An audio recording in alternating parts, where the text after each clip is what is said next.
Long ago, beyond the burning deserts and the dark forest of the east, there stood a powerful kingdom called Velmora. The kingdom was surrounded by giant stone walls and protected by thousands of soldiers. The markets of Velmora were filled with gold, silver, spices, and precious stones brought from other villages. Rivers flowed through the kingdom, farms stretched across the valleys, and music echoed through the streets every evening. People from neighboring kingdoms admired Velmora greatly. Some feared the kingdom because of its powerful army, while others wished their lands could become as rich and strong as Velmora. The kingdom was known for its wealth, its mighty walls, and its fearless soldiers. But the greatest treasure of Velmora was not its gold or fertile lands, it was its king, King Zephar. From a very young age, Zephar was different from other boys. While children in the villages spent their days playing in open fields, climbing trees, and chasing birds through narrow streets, Zephar spent his time training under the sun with heavy wooden swords. His father, King Malrik, often told Zephar during training that weakness could destroy a ruler and a true king must never fear pain. So, Zephar trained harder than everyone else. He learned quickly and grew stronger each year. By the age of 12, Zephar could already defeat grown soldiers during practice fights. At 15, he rode horses, faster and better than most royal guards. And by 17, he followed his father into his first real battle and fought with shocking courage. The soldiers who fought beside him could hardly believe what they saw. Young Zephar went fearlessly into battle, while older warriors struggled to keep up with him. The news about the prince quickly spread throughout the kingdom. People whispered about him in markets and different homes, saying, "The prince fights like a raging fire, and no enemy can stand before him." But despite his strength and growing fame, Zephar was kind-hearted in his younger years. He respected ordinary people and treated them with compassion. Whenever he saw poor villagers suffering, he helped them. He protected weak citizens from wicked soldiers, and sometimes he shared food with hungry children in the streets. This made the people love him even more. To them, Zephar was not only brave, but also good. But everything changed when Zephar turned 25 years old, and that was the same year tragedy struck the royal family. King Malrik died during a brutal war against dangerous enemies from the northern lands. The news spread across Velmora like a dark cloud, and the entire kingdom mourned deeply. Shops closed for days, and thousands of citizens, dressed in black, gathered outside the palace as King Malrik's body was carried slowly into the royal tomb. The sound of crying filled the air. After the burial ceremony ended, the royal council gathered inside the great hall to crown the next ruler of Velmora. Before nobles, priests, soldiers, and citizens, Zephar knelt as the golden crown was placed upon his head by the priest. The crowd burst out with loud cheers. "Long live King Zephar! Long live the Lion of Velmora!" Zephar rose slowly to his feet and stood proudly before his people. At that moment, his heart was sincere. He truly wanted to become a wise and honorable king, and for many years, he was. King Zephar strengthened the kingdom greatly. He repaired broken roads, built larger farms, trained stronger armies, and protected trade routes from thieves. Under his leadership, Velmora became richer than ever before. But peace never lasted long in the ancient world. Soon, enemy kingdoms began attacking Velmora out of jealousy and fear. Yet, every battle ended in victory for Zephar and the people of Velmora. His enemies feared him deeply because he fought at the front of his armies instead of hiding behind walls like many rulers. Wearing black armor and carrying his giant sword, Zephar entered into battles like a storm. Some soldiers claimed he could fight 10 men at once, while others said arrows could not touch him. The news about him kept spreading across many lands. Some people called him the unbreakable king. Others called him the chosen warrior. With every victory, the praise around Zephar grew louder. At first, he remained humble. After battles, he always entered the great temple to thank God for protecting the kingdom. The royal priest, an old wise man named Seradon, often prayed beside him. Never forget, Priest Seradon once told him softly, "Strength is a gift from God. A man who becomes proud because of power will one day fall." Zephar respected the priest greatly in those days. "I understand," he replied, "but power changes many hearts slowly. Like poison, dripping little by little into water, pride slowly entered Zephar's heart. Years passed, and the victories continued. The praises became endless. Everywhere he walked, people bowed before him. Children sang songs about him in the streets. Statues were built in his honor, and poets described him as greater than all kings before him. Zephar slowly began believing that he was more important than ordinary men. Then came the greatest battle of his life. A cruel emperor from the west, named Dracon, gathered 5 kingdoms together to destroy Velmora once and for all. Their armies were massive. Thousands upon thousands of soldiers marched toward Velmora like dark clouds covering the earth. Fear spread across the kingdom. Many believed this would finally be the end of Zephar, but the king refused to surrender. Before the battle, he stood before his soldiers, dressed in shining black armor. "If we fall today," he shouted, "we fall with honor. But if we stand together, no power on earth can destroy us." The soldiers roared loudly and marched to the battlefield. The battle lasted for 3 days. Blood covered the ground. The skies darkened with smoke, and thousands died. Zephar sustained injuries on his legs and arms. But in the end, Zephar defeated Emperor Dracon in single combat before both armies. The enemy soldiers fled in fear. King Zephar returned to his kingdom in victory with the soldiers who survived the battle. The people of Velmora celebrated for weeks. The kingdom had never witnessed such a victory before. People filled the streets, dancing and shouting Zephar's name. Women threw flowers before his horse. Men lifted banners carrying his symbol. Children chased after him, laughing joyfully.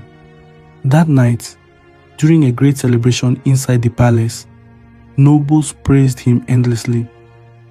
"You are greater than any king in history," they declared. "No warrior has ever matched your strength. Even legends cannot be compared to you," the noble elder said, as the words filled Zephar's heart like fire. For the first time, a strange thought entered Zephar's mind, asking what if he truly was greater than ordinary men. That single thought slowly began changing him. After that day, Zephar became more proud and arrogant. He stopped visiting the temple regularly. He began to listen less to priest Seradon. He enjoyed hearing people praise him more than hearing prayers.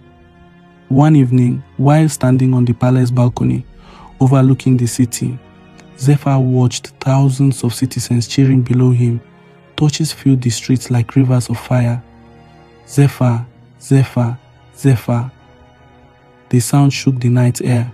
Beside him stood Priest Seradon silently. The old priest noticed something strange in the king's eyes. Zephar smiled proudly and said that the people love him more than any king in the past. But Priest Seradon opposed him politely and said the people only respected his leadership. Zephar slowly shook his head in disagreement and said, "It is more than respect. They believe in me." The priest remained silent. Zephar continued staring at the crowd. "I have defeated every enemy," he said proudly. "I have built the greatest kingdom in the world. I have protected these people better than any ruler before me." He then looked toward the stars and said to the priest, "Tell me, Seradon, why should men speak only of God's greatness while ignoring the greatness standing before them?" The priest's face became troubled immediately. "My king," he whispered, "a man must never compare himself to God." But Zephar became angry because he no longer liked correction. "Why not? he asked coldly. "Does power not prove greatness?" Ceradon answered him and said, "Power without humility destroys men." Then Zephar walked away angrily, and from that day, the distance between the king and the priest grew wider. Months later, Zephar ordered giant statues of himself to be built throughout the kingdom. At first, people saw nothing wrong with it. After all, many rulers built statues, but Zephar's pride continued growing. After a while, he demanded that the citizens should bow before his statues during festivals. The royal council and some of the elders in the villages became uncomfortable. Some feared because the king was changing dangerously, but nobody dared challenge him openly. Only priest Ceradon still spoke honestly. One day, the priest visited the throne room carrying ancient scrolls. He bowed respectfully before the king. "My lord," he began carefully, "throughout history, pride has destroyed many powerful rulers. Please humble yourself before it is too late." But Zephar's expression hardened. "Enough," he said. "I am tired of hearing warnings." Then the chief priest lowered his eyes sadly and said, "The higher a man lifts himself, the harder his fall becomes." King Zephar suddenly rose from his throne in anger. His heavy footsteps echoed through the throne room as he pointed furiously at priest Ceradon. "Do you know why this kingdom still stands?" Zephar shouted loudly. "It survives because of me. My sword protects these lands from enemies. My wisdom feeds the people. Without me, Velmora would already be destroyed and turned to ashes." The entire throne room became quiet. Everyone could hear the anger in the king's voice, but priest Ceradon did not react with fear. He remained calm and looked at the king with sadness instead of anger. The priest replied softly and said, "Without God, Zephar would not even have the strength to breathe." Those words struck the room, and Zephar's heart like thunder. Silence immediately filled the palace hall. The guards standing beside the walls became nervous and exchanged worried glances. No one dared to move or speak. Zephar's face slowly darkened with rage. His pride had been wounded in front of everyone. After a moment, he coldly looked at the priest and gave a sharp command, asking the priest to leave. Priest Ceradon bowed respectfully, though sadness filled his eyes. Without another word, he slowly turned and walked out of the throne room. But after the priest left, something dangerous began growing inside King Zephar's heart. His pride became stronger than his wisdom. Instead of reflecting on the warning, he convinced himself that his greatness deserved to be honored by the entire kingdom. A few days later, Zephar sent royal messengers across Velmora with a special command. Every goldsmith, coin maker, and metal craftsman in the kingdom was ordered to report to the palace immediately. The craftsmen arrived nervously at the royal hall. They knelt before the king as guards watched from every corner of the room. Large wooden tables covered with gold, silver, and metal tools stood around the chamber. The flickering firelight reflected brightly across the precious metals. King Zephar slowly walked toward the tables with confidence. "I have a new command for all of you," he announced proudly. The leader of the craftsmen bowed deeply. "We are ready to obey, my king," he said carefully. Zephar picked up an old gold coin from the table and raised it before everyone to see. For generations, the coins of Velmora had carried the sacred symbol of God on one side and the royal seal of the kingdom on the other. The people believed the coins reminded the kingdom that God ruled above every king. Zephar stared at the coin for a moment. Then a proud smile slowly appeared on his face. "From today," he declared, "new coins shall be made throughout the kingdom." The craftsmen nodded quietly, waiting for his next instruction. "But this time," Zephar continued, "things will change." He pointed toward the sacred symbol engraved on the coin. Then he said, "One side shall still carry the mark of God." Then he proudly touched his chest and added, "The other side shall carry my image." The room instantly fell silent, The craftsmen froze in fear. Some looked down at the floor, while others exchanged nervous glances.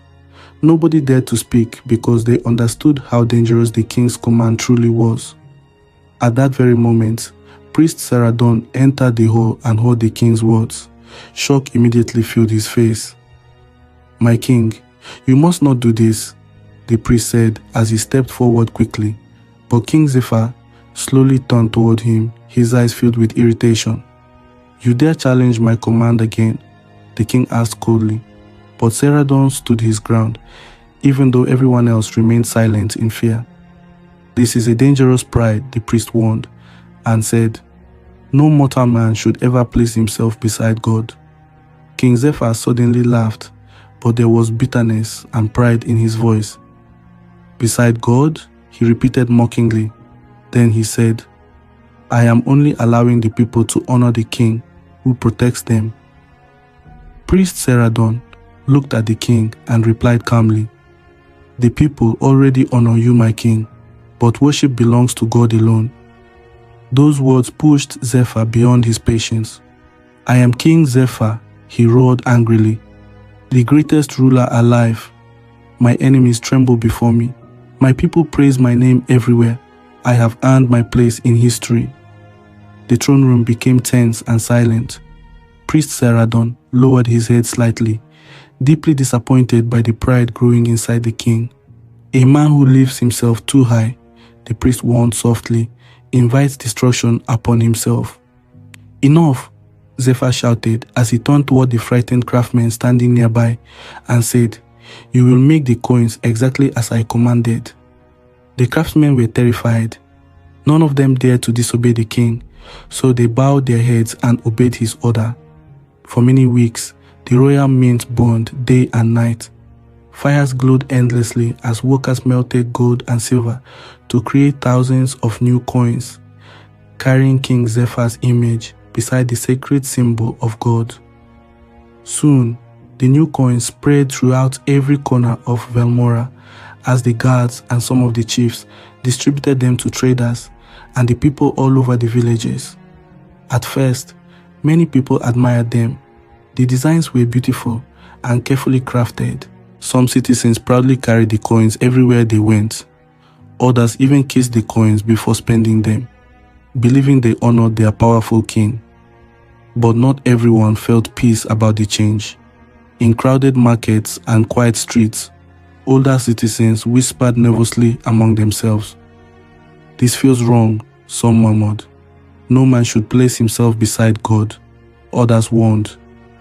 Meanwhile, priest Saradon spent most of his days praying inside the temple, asking God to show mercy to the land of Velmora before disaster arrived.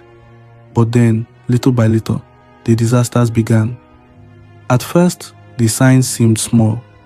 One farmer discovered strange black insects crawling across his crops.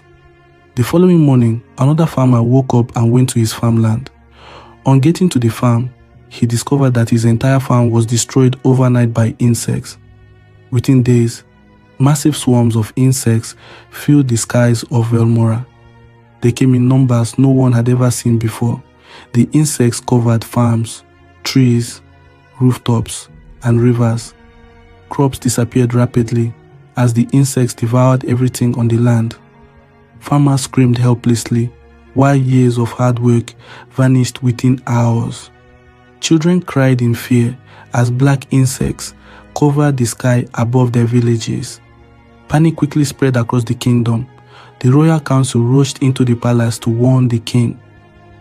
"My king," one of the advisors said anxiously, "the farms are being destroyed." But Zephar frowned impatiently and said they are only insects and all the problems will soon be over. But the problem did not pass. Instead, it became worse. A few days later, millions of biting flies invaded the cities of Velmora. People could barely sleep at night. The flies entered homes, markets, kitchens, and even the palace itself. Food became contaminated, and terrible fevers began spreading among children. Animals collapsed from sickness and exhaustion. The king's personal advisors summoned themselves at the throne room. to talk to King Zephar again, but he still refused to humble himself. Rather, he stubbornly declared before his advisors, every kingdom faces difficulties. But another disaster soon followed. Terrible swarms of locusts suddenly arrived across the land. The skies darkened as countless locusts moved through Velmora like living storms. They devoured every green thing in their path. Trees became bare and lifeless. Farms turned empty. Even the grass disappeared from the ground. And soon, hunger spread across the kingdom. Mothers struggled desperately to feed their children. Food prices rose terribly in the markets, making even simple meals too expensive for many families. Some survived on scraps of food, while others quietly starved behind the doors of their homes. Fear now gripped the entire kingdom. One night, Priest Seradon returned to the palace once again. He found King Zephar sitting alone inside the dark throne room. The king looked exhausted and troubled, though he tried to hide it. "My lord," the priest said gently, "the kingdom is suffering." Zephar remained silent. "The people are hungry," Seradon continued sadly. "Even the land itself cries out in pain." Still, the king said nothing. Then, the priest stepped closer and lowered his voice. "This is not an ordinary disaster," he whispered. "Pride has brought judgment upon Velmora." Zephar immediately looked away in anger. "You blame me for insects," he asked bitterly. But Seradon said he blamed pride. The king slowly shifted his fists.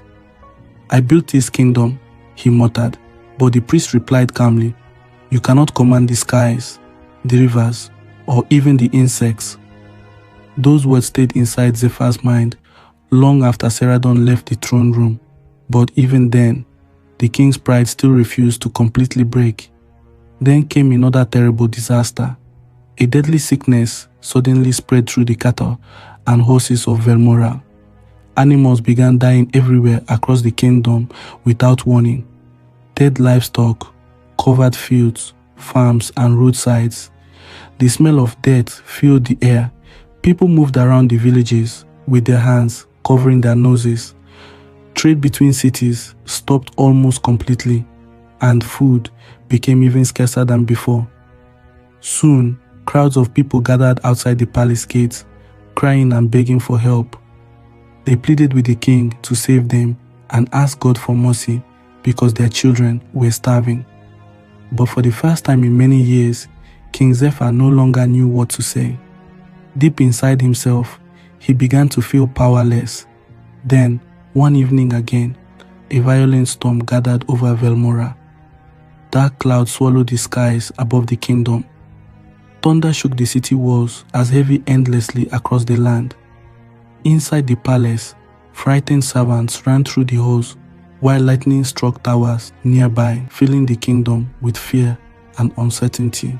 Then suddenly, a deafening explosion shook the royal courtyard. Zephar rushed toward the balcony. A massive lightning bolt and thunder struck the statue directly. The statue cracked violently before collapsing into pieces. The sound echoed across the palace. Everyone froze in fear. Zephar stared silently at the shattered remains of his own image lying broken on the ground. At that moment, fear entered his heart fully for the first time. That night, the king could not sleep. Thunder continued shaking the palace, while terrible thoughts filled his mind. He remembered Priest Seradon's warnings, he remembered the coins, and he remembered his pride. For the first time, Zephar realized how small he truly was. In the midnight, he walked alone through the silent palace halls. He removed his crown slowly. Then he stared at his reflection in a bronze mirror.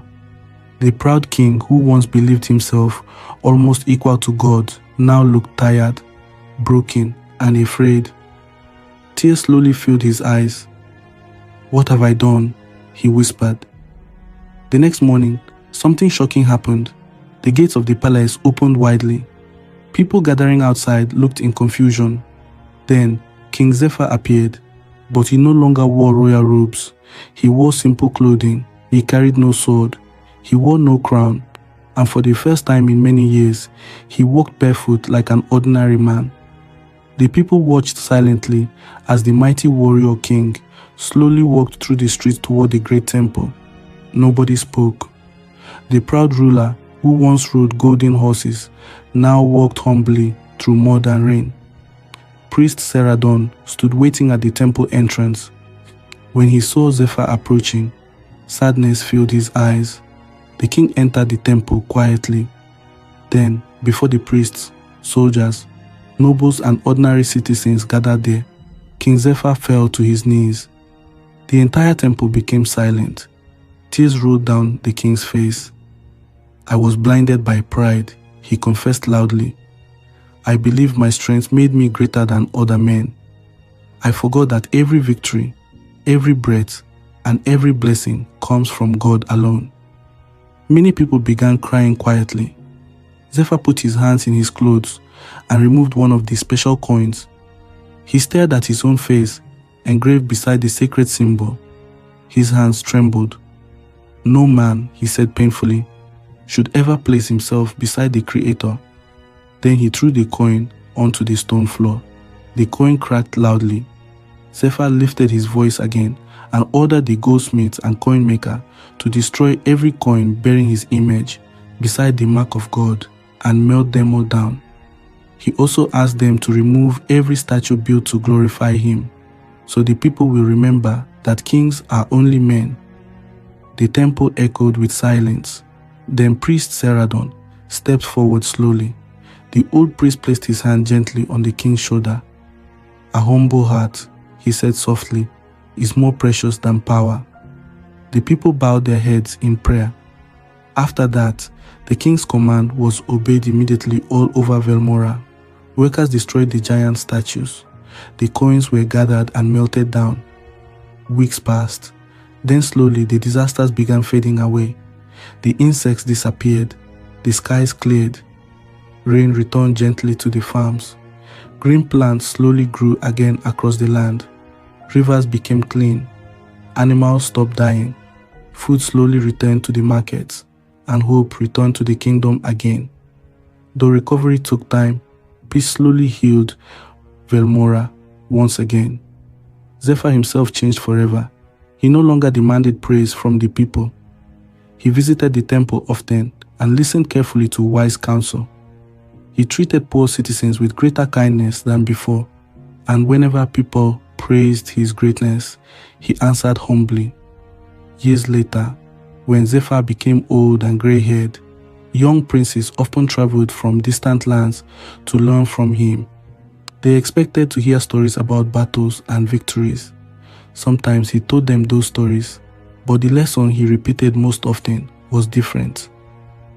One evening, as the sun disappeared behind the mountains, a young prince asked him, "What is the greatest enemy a king can face?"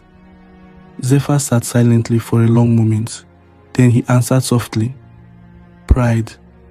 The prince looked surprised and asked, "Not war?" But Zephar slowly shook his head. "War may destroy armies," he said quietly, "but pride destroys the soul." The old king then looked toward the sky and said, "A man who places himself above God will eventually fall, no matter how powerful he becomes." The prince never forgot those words, and for generations, the story of King Zephar spread across many lands, not simply as the story of a great warrior, but as the story of a proud king who learned that no throne, no sword, and no human power could ever stand equal with God.